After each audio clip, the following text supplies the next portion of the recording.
Hey, kia ora, Helen, Brahms here, coming live from Menifee in California. Hope you've all had a super fantastic sparkling day. Hope you all took some time today to remember what happened 19 years ago today, and just to spend a moment in silence for those that unfortunately lost their lives due to the terrorist attacks. But I've had a very interesting day.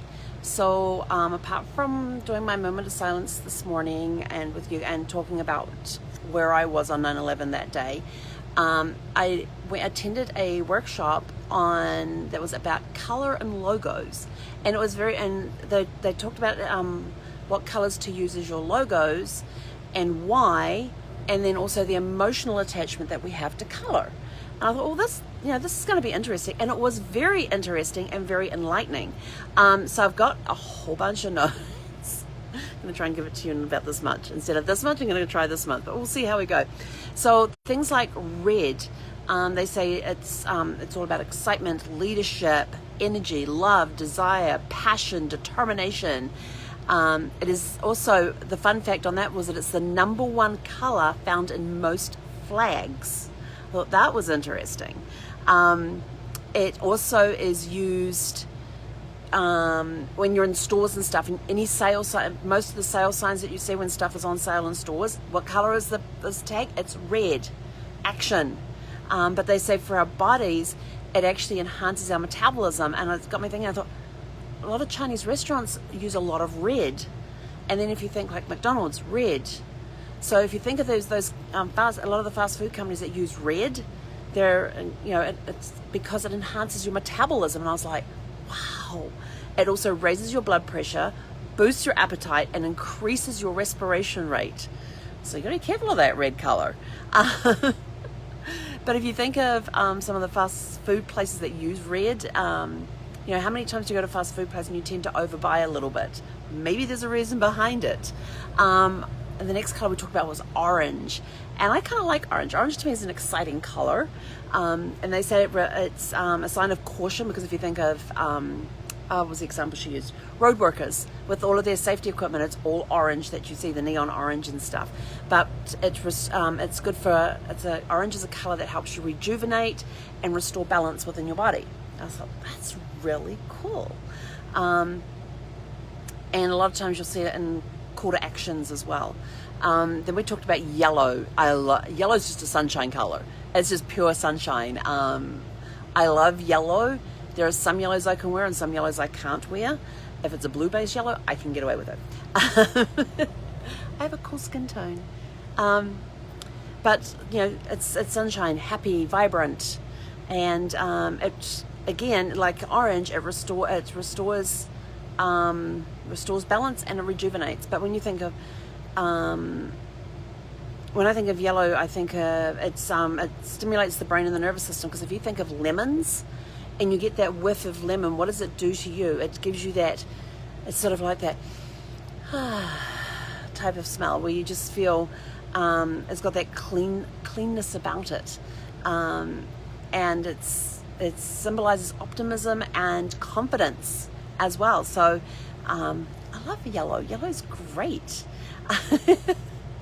The next color we talked about was pink, and I thought, well, this will be interesting, because pink is a very calming, has a very calming effect on the body. And I suddenly thought about years ago when I learned about some of the psychiatric wards and stuff, or even some police stations. They actually have pink cells or pink rooms that they put people into to help them calm down, and they put them in for like 20 to 30 minutes, and they've calmed down. So if they've got like in some police stations, they may have a pink cell in there, and they put somebody in who's been very difficult to manage, who was very violent at the time, and 20 to 30 minutes in that room, and it just calms them down.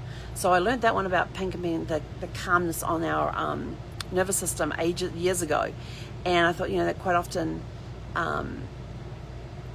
thinking of that as a very calming color. But they also said that for our mouth, it represents sweetness and is very often used by the candy industry.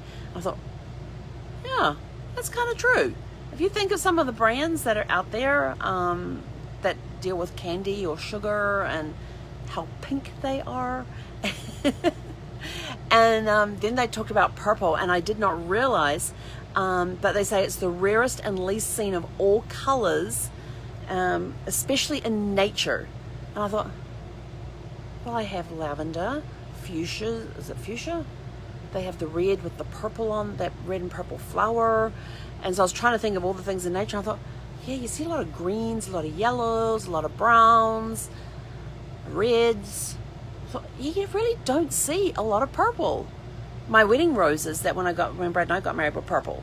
I was absolutely delighted to find those. That just made my day, because purple is my favorite color. And then they mentioned that in the 1800s, it was only royalty could wear purple because of the rarity of the color. And then I think of stones like amethyst, which I absolutely love amethysts. Sapphire is number 1, amethyst is number 2. Don't ask me what it is about sapphire. Sapphire is actually the birthstone for September, and yet it's always been one of my favorite gemstones. And amethyst, I think if I remember correctly, amethyst is February. Yet September is a very turmoil month for me, with people who have passed in September, along with those that we're celebrating birthdays for.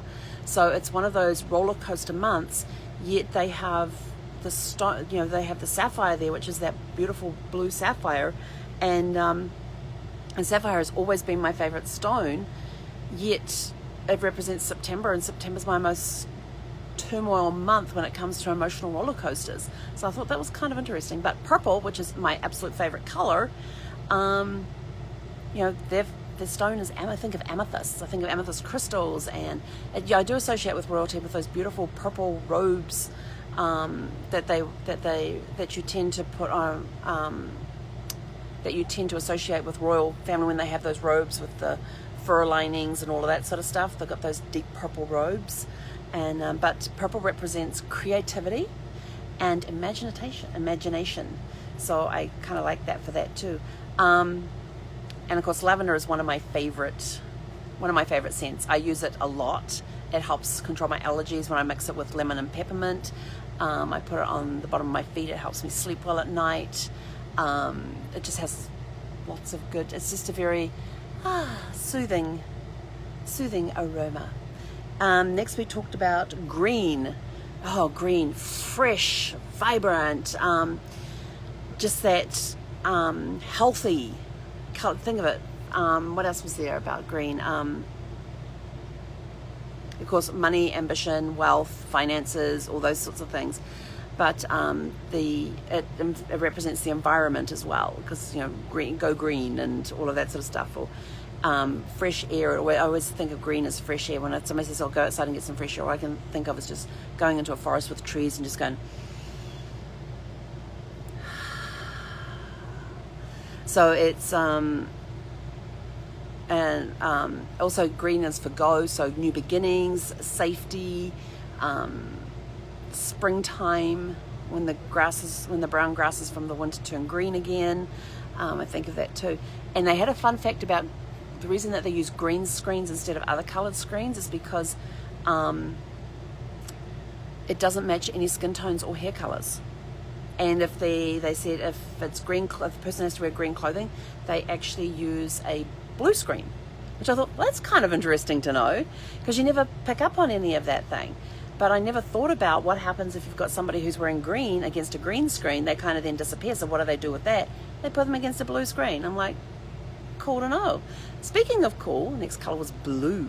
And you think of that ocean sky, and I love fresh air with the sky, like looking at skies at night, especially if I'm out in the middle of nowhere where there's no lights and you can just look up and see the stars above you. I love the oceans. I don't like beaches unless I'm walking on wet sand, but I've got to get through that loose stuff to get to the wet sand. But I love the smell of the ocean. It's one of my favorite scents is the smell of the ocean and stuff. But they said that blue is the one that has more shades than any other color, and different shades can represent different things. Like light blue was creativity, dark blue was security and trust, and sky blue was serenity, calm, and peace. And I thought, that's kind of cool. And you see it a lot in banks and social media and that sort of thing too. Then we talked about brown. Well, to me, brown is just chocolate. Chocoholic. and when I think of and also trees as well, I think of associate brown with trees and the earth, which is good for grounding. So it gives you that stability. What else was it? Where did I put the brown thing?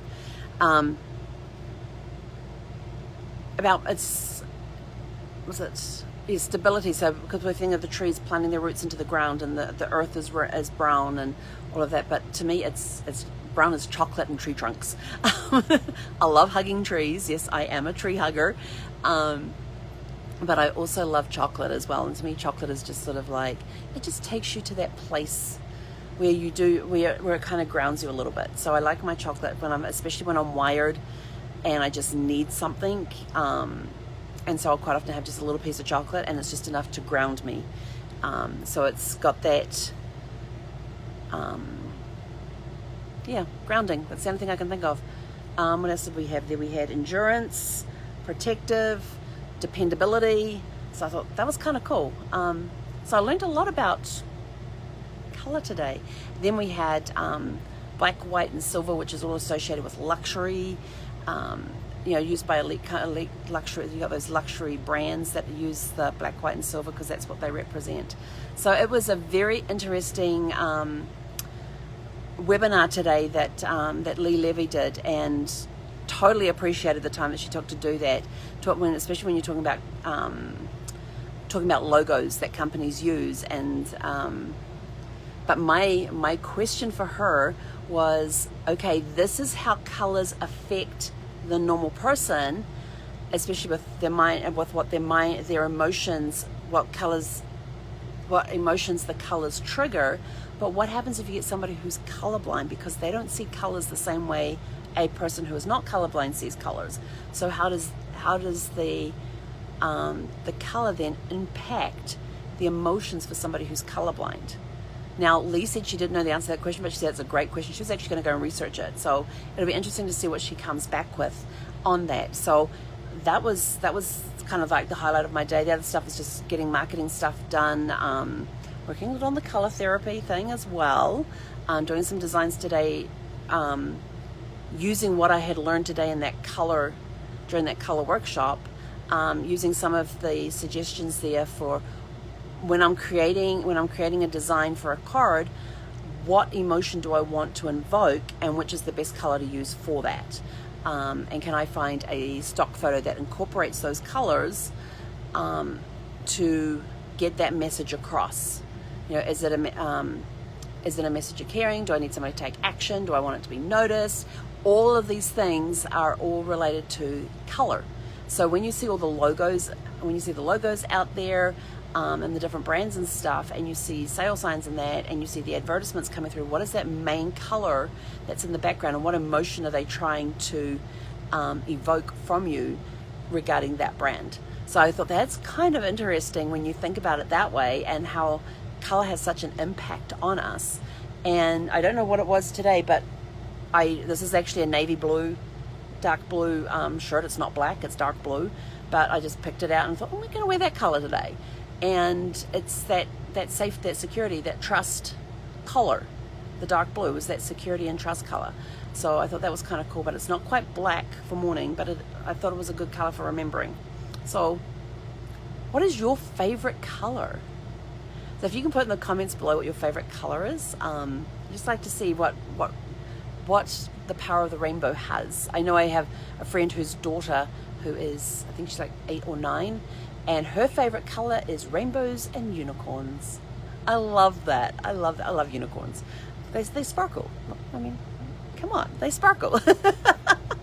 But I love that. They were talking about on there, these girls have their own jewelry show that they do every Sunday night to sell jewelry, and it's like $5 a piece.